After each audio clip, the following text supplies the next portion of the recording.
S S ಟಿವಿಯಲ್ಲಿ ಜಾಹೀರಾತು ನೀಡಲು ಈ ನಂಬರಿಗೆ ಸಂಪರ್ಕಿಸಿ.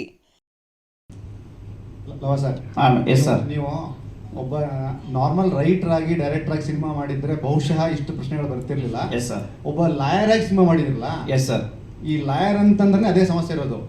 ತುಂಬಾ ದಿವಸದಿಂದ ಆ ಘಟನೆ ನಡೆದಾಗಿಂದನೂ ಪ್ರತಿದಿನಾನು ಅಥವಾ ವಾರಕ್ಕೊಂದು ವಿಡಿಯೋ ಬರ್ತಾನೆ ಇರುತ್ತೆ ರಿಗಾರ್ಡಿಂಗ್ ದಿಸ್ ಪರ್ಟಿಕ್ಯುಲರ್ ಕೇಸ್. ಇಲ್ಲಿ ಡೈರೆಕ್ಟರ್ ಕಮ್ ಲಾಯರ್ ಆಗಿರೋದ್ರಿಂದ you have to answer very clearly. ಅಂದ್ರೆ ಇದು ಅದೇನಾ ಅಲ್ವಾ ಅಂತ. ಸರ್, ತಮಗೆ ಟ್ರೈಲರ್ ಲಾಂಚ್ ಮಾಡ್ತೀವಿ. ಆ ಸಂದರ್ಭದಲ್ಲಿ ನಾನು ಏನನ್ನು ಮುಚ್ಚಿಡೋಕ್ಕಾಗೋದಿಲ್ಲ, ಎಲ್ಲವನ್ನೂ ನಿಮ್ಮ ಮುಂದೆ ತೆರೆದಿಡಲೇಬೇಕು. ಇಲ್ಲ ಅಂದರೆ ಅದು ಆಡಿಯನ್ಸ್ಗಳಿಗೆ ರೀಚ್ ಆಗೋದಿಲ್ಲ. ಖಂಡಿತವಾಗ್ಲೂ ಕೆಲವು ದಿನಗಳಲ್ಲಿ ನಾನು ಸ್ಪಷ್ಟವಾಗಿ ತಮಗೆ ಹೇಳ್ತೀನಿ ಸರ್. ಇಲ್ಲ ಸರ್. ಮುಂದಿನ ತಿಂಗಳಲ್ಲಿ ಮಾಡಬೇಕು ಅಂತ ಪ್ಲಾನ್ ಆಗಿದೆ. ಸೆನ್ಸಾರ್ ಎಲ್ಲ ಫೈನಲ್ ಆದಮೇಲೆ ಅನೌನ್ಸ್ ಮಾಡ್ತೀವಿ ಸರ್. ಈಗ ನಾವೇನಂದ್ರೆ ಈಗ ನಮ್ಮ ಯೂಟ್ಯೂಬ್ ಚಾನಲನ್ನೇ ತನುಷ್ ಸ್ಟುಡಿಯೋಸ್ ಅಂತ ಯೂಟ್ಯೂಬ್ ಚಾನಲ್ ಮಾಡಿದ್ದೀವಿ. ನಾವು ಕೆಲವು ಟೀಸರ್ನ ಮತ್ತು ಆಡಿಯೋನ ಎಲ್ಲ ಕೇಳಿಸ್ತಾ ಇಲ್ಲ ಕೆಲವು ಯೂಟ್ಯೂಬ್ ಆಡಿಯೋ ಕಂಪ್ನಿಗಳಿಗೆ ಅವೆಲ್ಲ ಓಕೆ ಆಯಿತು, ಎಲ್ಲ ಆಯಿತು. ಕೊನೆಗೆ ಅವರು ಒಂದು 2 days 3 days ಅಂತ ಹೇಳಿ ಈ ಸಿನಿಮಾ ಬೇಡ ಸರ್, ನೆಕ್ಸ್ಟ್ ಸಿನಿಮಾ ಆದರೆ ನಾನು ಮಾಡ್ತೀನಿ, ದಯವಿಟ್ಟು ಬೇಡ ಅಂತ ದೊಡ್ಡ ಕಂಪ್ನಿಗಳೇ ಹೇಳಿದರು. ಅದಕ್ಕೋಸ್ಕರ ನಾವೇ ತನುಷ್ ಸ್ಟುಡಿಯೋಸ್ ಅಂತ ಒಂದು ಯೂಟ್ಯೂಬ್ ಚಾನಲ್ ಓಪನ್ ಮಾಡಿ ಆಡಿಯೋನು ಕೂಡ ನಮ್ಮ ತನುಷ್ ಸ್ಟುಡಿಯೋಸಿಂದನೇ ನಾವು ಲಾಂಚ್ ಮಾಡ್ತಾ ಇದ್ದೇವೆ. ಸೆನ್ಸಾರ್ ಆದಾದ್ಮೇಲೆ ನಾವು ಡೇಟು ಅನೌನ್ಸ್ ಮಾಡ್ತೀವಿ ಸರ್. ಅದನ್ನು ಭವಿಷ್ಯ ನಾವೇ ಮಾಡಬಹುದು. ಈ ಸಿನಿಮಾದಲ್ಲಿ ಒಂದಷ್ಟು ರಾಜಕಾರಣಿಗಳು ಮತ್ತೆ ಈ ಚಿತ್ರರಂಗದವರು ಕೂಡ ಇನ್ವಾಲ್ವ್ ಆಗಿದ್ದಾರೆ, ಒಬ್ರನ್ನ ಒಳಗಡೆ ಹಾಕೋಕೆ ಅಂತ ಹೇಳ್ಬಿಟ್ಟು ಒಂದಷ್ಟು ಸುದ್ದಿಗಳು ಹರಿದಾಡ್ತಾ ಇದೆ. ಸೊ ಆ ಥರದ್ದು ಏನಾದರೂ ನಿಮ್ಮ ಸಿನಿಮಾದಲ್ಲೂ ಇದೆಯಾ ಅಂತ? ಮೇಡಮ್, ಈಗಲೇ ನೀವು ಎಂಟೈರ್ ಸ್ಕ್ರೀನ್ ಪ್ಲೇನೇ ಸ್ಟೋರಿನೇ ಕೇಳಿಬಿಟ್ರೆ ಹೇಗೆ? ಸಿನಿಮಾದಲ್ಲಿ ಇರ್ಲೂಬೋದು, ಇಲ್ದಲೇ ಇರ್ಬೋದು ಮೇಡಮ್. ದಯವಿಟ್ಟು ಸಿನಿಮಾ ನೋಡಿ, ಖಂಡಿತವಾಗಿಯೂ ತಮ್ಗೆ ಗೊತ್ತಾಗುತ್ತೆ ಮೇಡಮ್.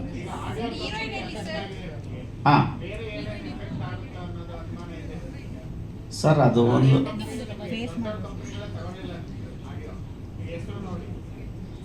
ಅಲ್ಲ ವಿಷಯ ಹೌದು ಇರಬಹುದು. ಆದರೆ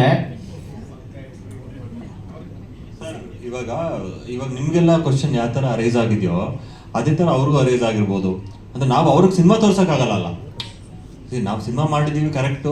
ಆಡಿಯೋ ಕಂಪ್ನಿ ತೊಗೊಂಡೇ ಇರೋದು ರೀಸನ್ನು ಏನಂತ ಹೇಳಿದ್ರೆ ಬಾಸ್ ಅಂತ ಟೈಟಲ್ ಇರ್ಬೋದು, ಅಥವಾ ಈ ಟೀಸರ್ ನೋಡಿ ಅವರು ಇದಿರ್ಬೋದು, ಅವರು ಮುಂದೆ ಏನಿರುತ್ತೋ ಸಿನಿಮಾದಲ್ಲಿ ಅಂತ ಗೊತ್ತಿಲ್ಲದಿರೋ ಪ್ರಶ್ನೆಗೋಸ್ಕರ ಬೇಡ ಅಂತ ಹೇಳಿರ್ಬೋದು. ನಾನು ರೆಗ್ಯುಲರ್ ಆಗಿ ಮಾಡೋಂಥ ಆಡಿಯೋ ಕಂಪ್ನಿ ಕೂಡ ಬೇಡ, ಮುಂದಿನ ಸಿನಿಮಾ ಮಾಡೋಣ ಜೊತೆಯಲ್ಲಿ ಅಂತ ಹೇಳಿದ್ರು. ಸೊ ಇಲ್ಲ ಸರ್, ಹಿಂಗೆ 2-3 days ನಾನು ವೆಯ್ಟ್ ಮಾಡಿದೆ ಸರ್. ಹಿಂಗೆ ಕನ್ವಿನ್ಸ್ ಮಾಡೋಕ್ಕಾಗುತ್ತೆ? ಸಿನಿಮಾ ತೋರ್ಸೋಕ್ಕಾಗತ್ತೆ ಸರ್ ಬಿಫೋರ್ ರಿಲೀಸ್? ಸರ್, ನಾವೆಲ್ಲ ಎಕ್ಸ್ಪ್ಲೈನ್ ಮಾಡಿದ್ವಿ, ಸಿನಿಮಾ ಚೆನ್ನಾಗಾಗುತ್ತೆ ತಗೊಳ್ಳಿ, 100% ಸಿನಿಮಾ ತುಂಬ ಚೆನ್ನಾಗಿ ಬಂದಿದೆ. ಯಾಕೆಂತ ಹೇಳಿದ್ರೆ ನಾವು 1 ವರ್ಷ ನಾವು ನೋಡಿದಾಗ ಅಲ್ಲಿ ನಾವು ಒಂದು ಸರ್ಟೈನ್ ಆಡಿಯನ್ಸ್ನ ನಾವು ಇಟ್ಕೊಂಡು ನೋಡಿದಾಗ ಒಂದು 2-3 ಜನ ಲೇಡೀಸು ಇದ್ರು, ಮುಂದೆ ಸೀಟಲ್ಲಿ ಕೂತ್ಕೊಂಡು ಅಳ್ತಾ ಇದ್ರು ಲಾಸ್ಟಲ್ಲಿ ಕ್ಲೈಮ್ಯಾಕ್ಸಲ್ಲೆಲ್ಲ. ಅದು ಅವರ ರಿಯಾಕ್ಷನ್ ಆಗಿತ್ತು. ಆ ಥರ 2 ಸಾಂಗ್ ಇದೆ ಸರ್, 2 ಸಾಂಗ್ ಇದೆ.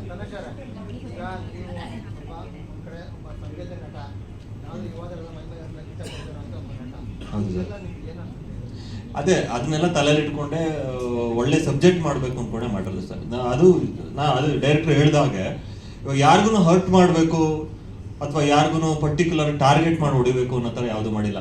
ಅವರ ತಲೆಯಲ್ಲಿ ಏನಿದೆಯೋ, ನನಗೆ ಕಥೆ ಹೇಳ್ಬೇಕಾದ್ರೂ ಅಷ್ಟೇ, ಅವರು ನನ್ನ ತಲೆಯಲ್ಲಿ ಇದಿದೆ ಸರ್, ಈ ಥರ ಇದೆ ನನ್ನ ತಲೆಯಲ್ಲಿ, ಈ ಥರ ಸಬ್ಜೆಕ್ಟನ್ನು ಮಾಡಿದ್ರೆ ನಿಮ್ಗೆ ಒಳ್ಳೆ ಎಂಟರ್ಟೈನ್ಮೆಂಟ್ ಫ್ಯಾಕ್ಟರ್ ಇದೆ.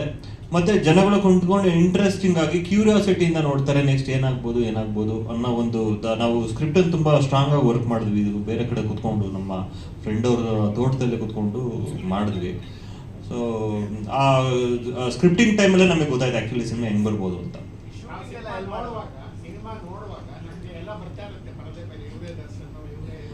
ಅದೇ ಸರ್ ನಿಮ್ಮ ಅಭಿಪ್ರಾಯ ಸರ್, ಅದಷ್ಟೇ. ಅದೇ ಪರ್ಸೆಪ್ಷನ್ ಅಂತ ಹೇಳ್ತಾರಲ್ಲ ಸರ್, ಇವಾಗ ನನ್ನ ಪರ್ಸೆಪ್ಷನ್ ಬೇರೆ ತರ ಇರುತ್ತೆ, ನಿಮ್ಮ ಪರ್ಸೆಪ್ಷನ್ ಬೇರೆ ತರ ಇರುತ್ತೆ. ಬ್ಯಾಂಗ್ಳೂರು ಸರೌಂಡಿಂಗ್ ಅಷ್ಟೇ. Yes madam. ಬಂದಿಲ್ಲ. ಒಬ್ಬರು ಆ್ಯಕ್ಚುಲಿ ಹೈದ್ರಾಬಾದಲ್ಲಿದ್ದಾರೆ, ಪಾಯಲ್ ಚಂಗಪ್ಪ ಅಂತ ಮಾಡಿದ್ದಾರೆ. ಸೊ ನಂತರ ಮೋನಿಕಾ ಗೌಡ, ವಂದಿತಾ ಅಂತ ಈಗ ಹೆಸರು ಚೇಂಜ್ ಮಾಡ್ಕೊಂಡಿದ್ದಾರೆ. ಶೀಲಾ ಗೌಡ ಅಂತ ಒಬ್ಬರು, ಲಕ್ಷ್ಮಿ ಅಂತ ಒಬ್ಬರು ಇದ್ದಾರೆ.